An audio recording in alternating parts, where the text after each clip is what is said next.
The video proper, I want to direct you to provide support where it's actually deserved. Thousands of Palestinian children and families continue to be killed in Gaza and have aid withheld from them. There will be links and resources below where you can donate and provide help. In addition to this, any money made from this video will be donated to the Palestinian Children's Relief Fund.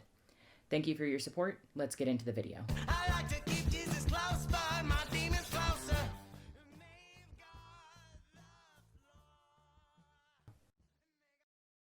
On September 10th, 2025, conservative podcaster and co-founder of Turning Point USA, Charlie Kirk, was killed at an event he was hosting at Utah Valley University. On that same day, there was a school shooting in Evergreen, Colorado.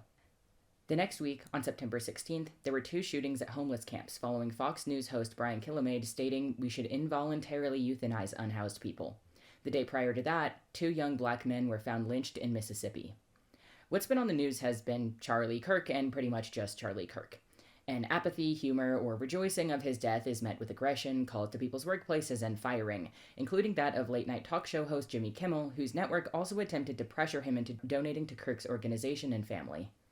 I found out about the shooting by a fluke, despite being in Colorado myself. I was working on a political animated project in which I was putting news articles in the background and searched school shooting 2025 directly. It was nowhere to be seen on any homepages. I hadn't seen any news about the lynching of Trey Reed and Corey Zukatis until working on this video. My brother's girlfriend posted about it on Instagram, and that's how I found out. When working on that same animated project, I struggled to find a single American news website reporting on Palestine that wasn't doing so from a dramatically and obviously pro-Israel tilt. The biggest argument I've heard when people express their apathy or joy at Kirk's murder or even their redirection towards more empathetic causes is that to be anything but devastated about his death is to hate free speech, that he simply provided a platform for civil discourse and discussion, and he expressed his own views while equally giving others a platform to express their own. Even going as far as to state that I should actually like him and be grateful for the supposed opportunity he provided for people who share my views to speak their mind in a public platform. Before going any further, I want to make one thing clear. Kirk and people like him, be it Joe Rogan or fellow lefties I'm also not a fan of, such as Vosh, do not provide a platform for civil debate and discussion. They create sports for people who think they're too smart to watch a guy get checked in hockey, and when they're supposedly left-leaning, they provide a platform to fascists, bigots, and Nazis. While not all internet debate is an ideological boxing ring, the vast majority of widely popular content like Kirk's is. Formal debate exists on YouTube, whether it's a recorded debate in a professional institution or a call on Zoom with a moderator opening statements and timed rebuttals. But there is a big difference here beyond just the lack of organization, fairness, and care that goes into formal debate. Content like Kirk's exists primarily to produce profit. While everyone participating in a debate, formal or otherwise, wants people to come to their side, people like Kirk do so because he owns a massive right-wing organization whose primary goal is to essentially recruit young adults. It's not a conversation for the sake of sharing ideas, an honest, good-natured attempt to use expertise or passion to explain your own worldview or counter ideas that you find as harmful. It's not an academic assessment of differing perspectives. I feel like many people who defend Kirk's content as civil discourse have either never watched it or simply think that allowing someone to speak at all when they disagree with him is some great honor. But what Kirk did is not debate, at least not any way that upholds the supposed values people defend him with. Kirk was prepared and organized before this. He is acting in a deeply selfish attempt to further his own influence, wealth, and organizational growth. He has power the guest does not by virtue of being the host. The people who get up on his stage are everyday people. Some are more prepared than others, but generally this is not their job. They tend to be motivated by sharing their beliefs for the sake of it and do not have the respect of the audience pre-gained in the way that he does. It reminds me of those old Ben Shapiro or even Ray Comfort videos where they go out to random college students and interrogate them. No matter how ignorant or untrue what Shapiro or Comfort are saying may be, their job is having these types of conversations, and alongside that, they hold the power. Ray Comfort is the one with the giant camera and the mic. Charlie Kirk is the one sitting behind the table with the mic. There is a power imbalance. No one came here to see this random person. They came here to see the host tear them down.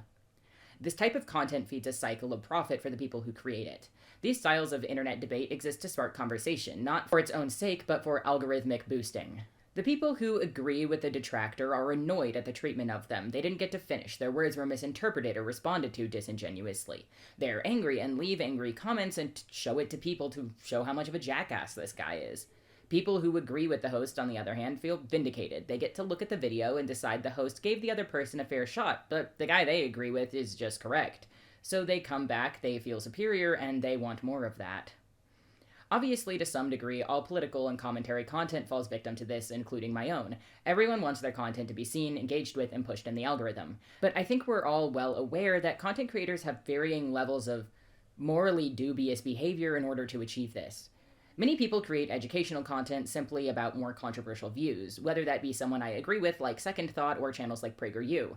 Whether I like their content or not, these channels present themselves as educational, and most conversations sparked by it are due to the nature of the topic itself and the often political lean it takes. This isn't to say PragerU or similar channels aren't morally dubious, but that they don't rely on common YouTube strategies in order to farm engagement or mass viewership. Debate Bro content is one of these things, as I described previously, but so is AI-generated Reddit story reads, clickbait titles and thumbnails, or people just straight up lying about scientific discoveries or world events. However, Charlie Kirk and people like him relied on that previously stated pattern created by Debate Bro content. No matter the motivation for that engagement, it boosts the content and perpetuates that cycle.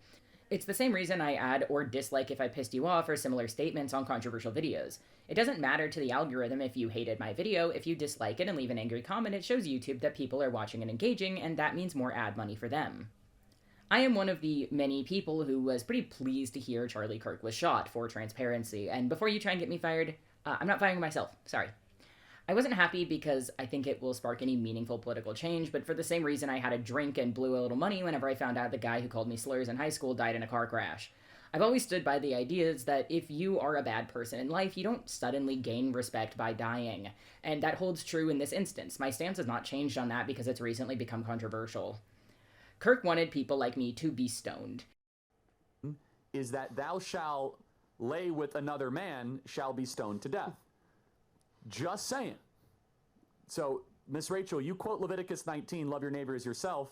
The chapter before affirms God's perfect law when it comes to sexual matter. He would not bat an eye if I was killed, and I do not have sympathies for his death. I have never been the supposed tolerant left conservatives like to throw around in your face. I'm not tolerant of bigotry, willful ignorance, and violence without just cause. Anyone who knows me in real life is probably well aware that I'm an angry little bitch who is pretty happy to start a fight if I feel like it's warranted, and I've obviously never been one to silence myself when my opinion becomes unpopular. Charlie Kirk was a hateful man whose life mission was to indoctrinate young adults and teenagers into white supremacy and Christian nationalism. I don't think his death contributes to any wider political goal, but I do think it was deserved. That being said, my first reaction to this news after, oh fuck yeah, I hope that shit kills him, was that I wished someone with a decent aim would point it at a person who actually matters. No meaningful amount of social progress on tough issues has ever been made by oppressed people talking nicely to the person with a gun to your head. You don't ask a Nazi nicely to stop killing you. You don't bring a strongly worded letter to a gunfight. As much as America loves to water down our history and make it appear as though everything from the civil rights movement to gay marriage was won through civil disobedience and peaceful protest, that is not the truth. This is not a call to violence or to go start shooting people, but to recognize that while things like voting and peaceful protest are good and things I see value in and partake in myself, they are not the whole picture. They are a cropped graph of a liar who wants to paint a specific picture for you. A part, not a whole. The recent proposal to ban trans people from owning weapons is in itself the government acknowledging this. While their excuse is that supposedly trans people are all mass shooters now, over 94% of mass shootings are committed by cis men, with under 1% being accounted for of trans people with any gender identity. This is not an attempt to quell unjust violence. It is an attempt to allow it to go unchecked with no ways for those facing the barrel of the gun to resist it. Kirk was not a good man, and I do not care that he had a family. His wife married him, she is a grown-ass adult, and she knew what he was, and for that alone I have no sympathy. His children were not at the event, and his own wife stated this. That is a rumor that you read on the internet. While I can admittedly have a devoid of emotion acknowledgement of pity for them, fascists, Nazis, and nationalists have always and will always have families. And frankly, I think those children are better off without him when he stated himself he'd make his daughter give birth if she was raped at 10 years old. He did not create civil discourse, and you can scream all you want about free speech, but at the end of the day, the phrase, "your right to swing your fist ends at the tip of my nose," is applicable here.